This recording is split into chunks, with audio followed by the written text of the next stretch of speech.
India's eyes in the sky are due to get even more sharper. Fresh off the success of Operation Sindoor, New Delhi is now doubling down on the Israeli drones, which are Heron Mk II. Israel is soaring to the top of a mega drone deal. Fasten your seat belts. This next report has altitude, attitude, and strategic latitude all mixed.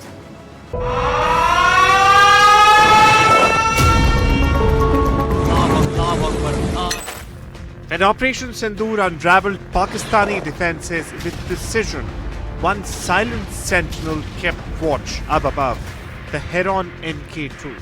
A drone so persistent, it can stay awake longer than the night itself, 45 hours in the air, over 1,000 kilometers without a sip of fuel. After the operation's success, all three services have rushed in through emergency procurement windows, signing on for more satellite-linked Heron Mk IIs. No red tape, no waiting game. You see, apart from flying high, this UAV also flies smart. On the 7th of May, one Heron Mk II slipped past the border. It captured missile strikes deep behind enemy lines and returned with proof etched in pixels. A covert witness to an undeniable chain of events. But the story does not end here. India is now in the market for 87 Mali drones. It's a 20,000 crore tri-service powerhouse project. And once again, Israeli firms are powering the flight. In fact, Indian giants like Hindustan Aeronautics are already working with Israel Aerospace Industries. As the saying goes, the sky's the limit. But on modern battlefield, India's drones are proving even that's just a milestone. With the Heron Mk II leading the flock and a mega Mali deal on the runway, New Delhi's unmanned arsenal is ready to spread its wings wider than ever. To talk more on this, Lieutenant General Sanjay Verma joins me to talk more about how this purchase is going to be so significant. General Verma is former DG Weapons and Equipment of the Indian Army. So help us understand the significance of these drones and why they are going to be a big game changer for Indian Army. Good afternoon, Gauri, and all the viewers.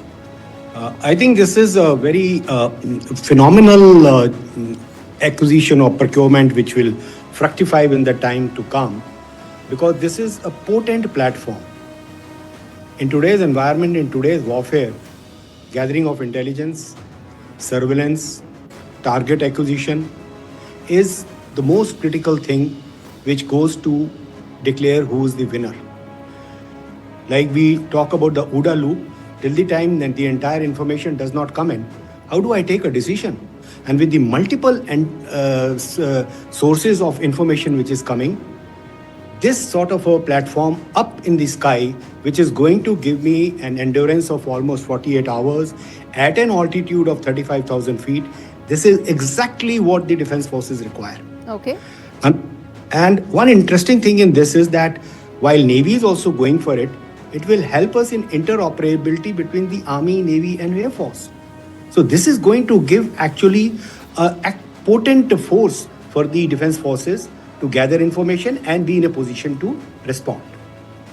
In terms of specifics, this was something that was a big differentiator during Operation Sindoor as well, and also provided us great lessons in terms of our future and forward-looking plan for defence readiness. What, according to you, are those top 2 or 3 things?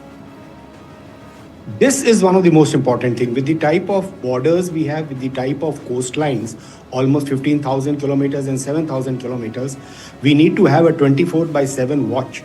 How is it possible? We cannot have any areas which are not covered. So this sort of a platform with technologies which you are talking about, I will name artificial intelligence, where the decision making, data analysis and giving a credible input to the soldier on ground, which target to engage, with what weapon to engage and how to engage. This will speed up the entire operations. And one important thing I should mention out here, that this is a tried and tested platform. And the best thing is, in fact, there is a joint venture with Elcom Systems where the entire MRO is being looked after. It's a very well established system.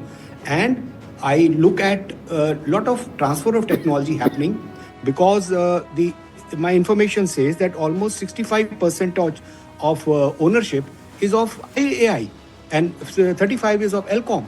So naturally, it's a joint venture, tried, tested, well evaluated, and it will be maintained, repaired, and overhauled in our own country. And it will also give more avenues for better models to be evolved here. All right. Finally, General Verma, I want to ask you this, that beyond this, beyond these very important drones, what would you want to be that one next addition that is going to be equally important? Okay, so like the intelligence, surveillance, target acquisition, safeguarded. Next focus area of mine, if you ask me, should be precision guided munitions. We are looking at in large numbers, may also call it loitering munitions, but precision is the word. Precision guided, based on the input I have got from these, my eyes in the sky, I should be able to neutralize all sorts of threats which are looming ahead. Verma, we leave it there. Thanks so much for speaking to me on Faultlines.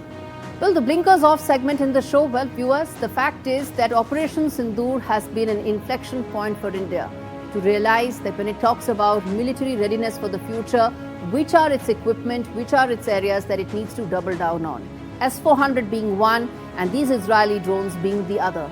It also gave the opportunity for India to have a big picture view about what is its larger military readiness, which is why this purchase and the ones possibly for about S-400 and S-500 are going to be so important for India. Remember, Operation Sindoor is still on, which is why military readiness has to be 110 on 100 always.